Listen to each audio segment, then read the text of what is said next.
Alright, what's going on, guys? It has been a minute since we've posted a vlog on the channel. The last video we did was the RS3 video, that extended cut with the astronaut and all that, but this is a different type of video. I've had a lot of requests asking about my podcast setup, and I've actually moved my podcast setup from my home studio to STUDIIO itself. So here we are at the office. A lot of things have changed, actually, I think, since I've given you guys an update. So let's check it out. See, we have Steve standing up. That's what I named my mannequin. We put him here as our security guard. STUDIIO on the wall. We actually had an artist come in and paint all of this on the main wall, which is kind of fun. And then TV front reception area. It's coming together.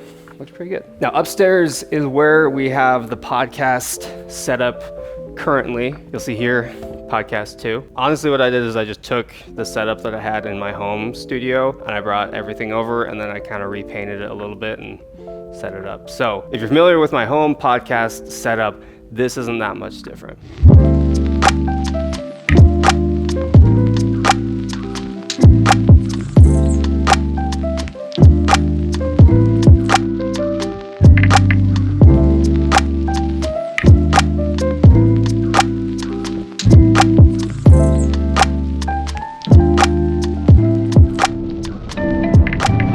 Currently, I have this rigged up to actually handle like up to 4 people in the room at once. That's why there's 4 chairs. That's why we have 4 microphones. So I'll obviously be talking about like my setup and how I have things configured, but I also want to give you guys like an option if you don't need 4 people sitting in a room. Maybe you just want like your own personal podcast setup. You're doing a solo podcast, or maybe your co-host is virtual so they can have their own setup. If that's the case, and it's just like you and a microphone, headphones, you know, that whole configuration, the goal is that I can give you like a shopping list that's going to come out to around $1,000, ideally actually a little bit lower. So honestly, there's a lot of different directions that you can go with the physical setup, like the microphone, the headphones, the audio interface. One of the most important things, the thing that like holds all of this together, is the software. So for the last few months, actually, I've been using a software called Riverside.fm. They happen to be the sponsor for this video too, but I've been using Riverside well before they ever contacted me, actually. Michael Soledad, I was on his podcast. It's called Coffee with Creators, and he was using Riverside to actually produce the podcast and do everything remotely. And ever since then, like, I've used it for my personal podcast. I've used it with clients that I'm producing podcasts for, and it's just an amazing piece of software that basically combines the functionality of, you know, a video call with everything you need to like properly produce your podcast and also edit and then share that content. So I'm actually going to jump into the studio on Riverside and show you how it works. So when I was first getting my podcast started, I actually tried a bunch of different pieces of software, Riverside being one of them. And obviously that's the one I went with. It was more functional, but it was also like way more stable. I felt like I actually lost a lot of clips from some of the other softwares that I tried just because they weren't stable. There was always some glitches. So let's jump into our studio. I have a few studios here. We're going to jump into Studio Talk. I can type my name. I'm just going to say I am using headphones. I'll make sure all of these settings are good, and I'll join the studio.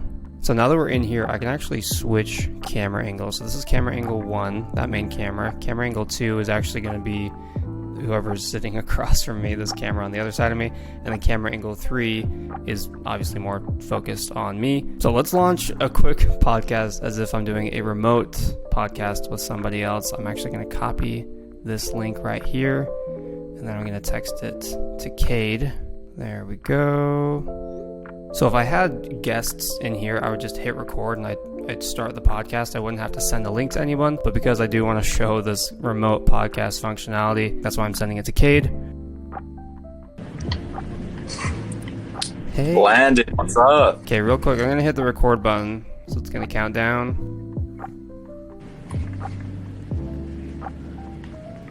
Voila, there we go.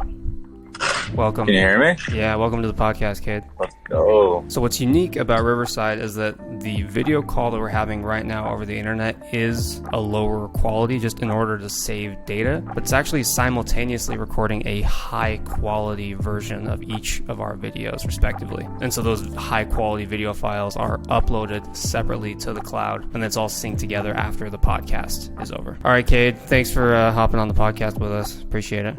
Hey, thanks for having me. It was so fun. Yeah, you look great and you sound great. Thanks. Okay, see you, bud.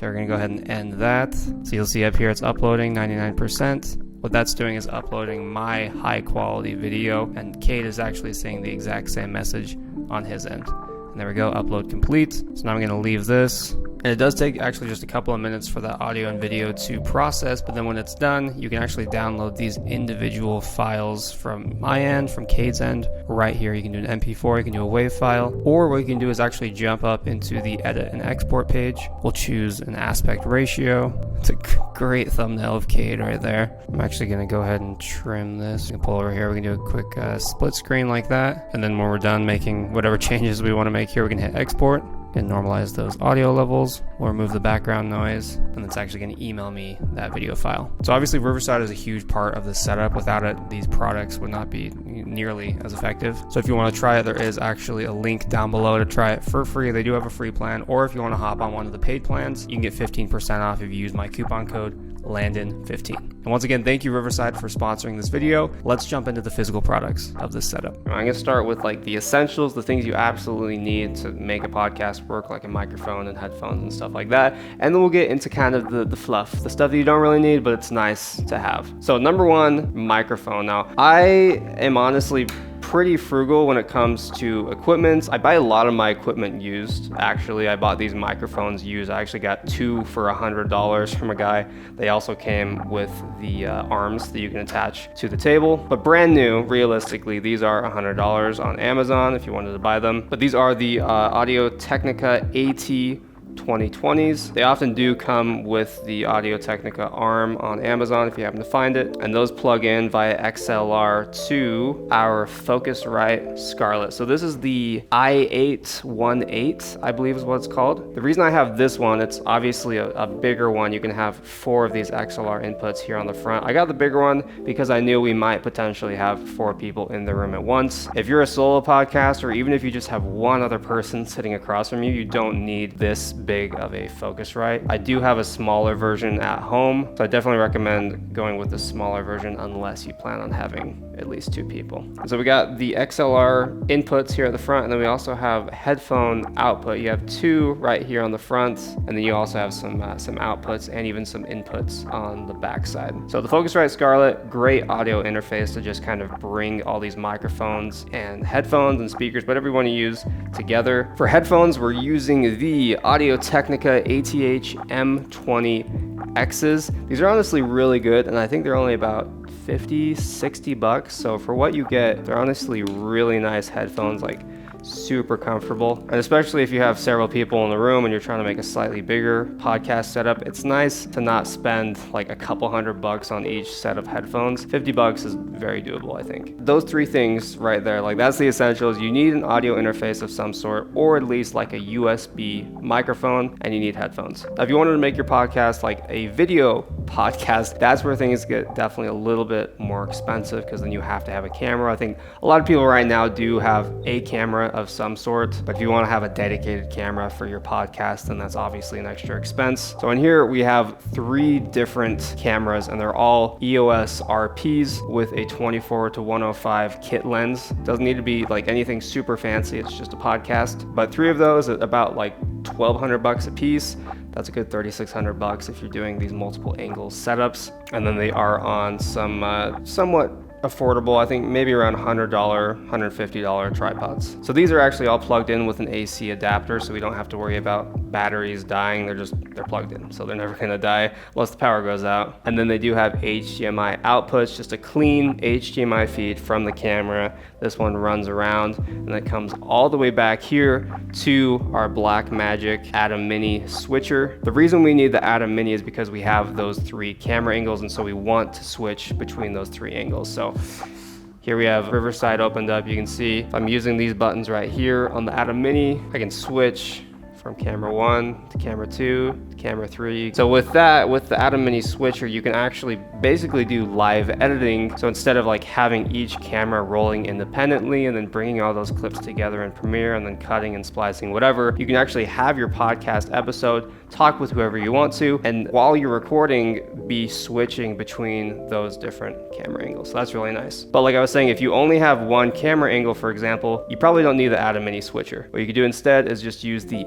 Elgato Cam Link. Basically what it does is it converts the HDMI feed from your camera to be read by your computer via USB. I do have one of those. I don't have it here, but I have used it for podcasting as well. So that's a really good affordable option for a single camera setup. So those are the essentials. We have obviously made this room pretty nice looking, so it looks good on camera too. We have our acoustic paneling, we have some lighting, we have a TV, we have a cool paint pattern on the wall as well. I'm not going to include the TV because you don't need a TV for a podcast setup. I just threw it on there so we could throw our logo up. The most important thing, honestly, and it's just going to vary depending on the room that you're able to use for your personal setup, is audio quality. You want to make sure that there's not too many reflections hitting the walls. What's nice about Riverside and even some of these audio interfaces is that you can actually adjust some settings to remove a lot of the reflections that you might have, a lot of the high frequencies mostly. So even if you don't want to spend money on acoustic panels, you might be able to get by just depending on the room size and how it sounds while you're recording. So for me,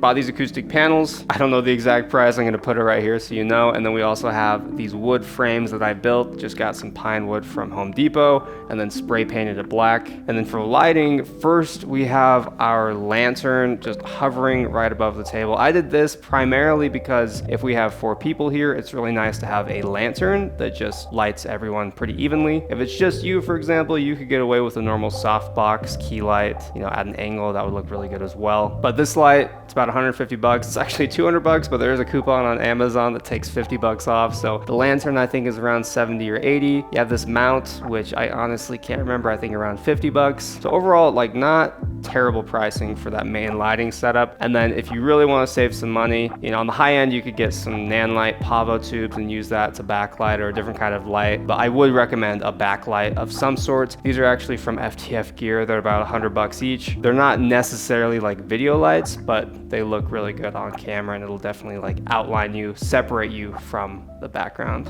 while you're sitting down. So hopefully that helps. Hopefully that inspires you to, get your podcast put together. It's one of those things that a lot of people just put off because they don't know how to get started. It's one more thing to do, but podcasts are so fun. They're a really good medium to actually be using right now. People love interacting with you as an individual podcast. It's a great way to do that. It's a great way to meet new people. And there's really not a high, barrier of entry to get into it. Guys, thanks for watching this video. Again, if you want to try Riverside, there is a link down in the description. You can also get a paid plan and get 15% off if you use Landon15. Thanks for watching. I'll see you guys in the next one. Peace out.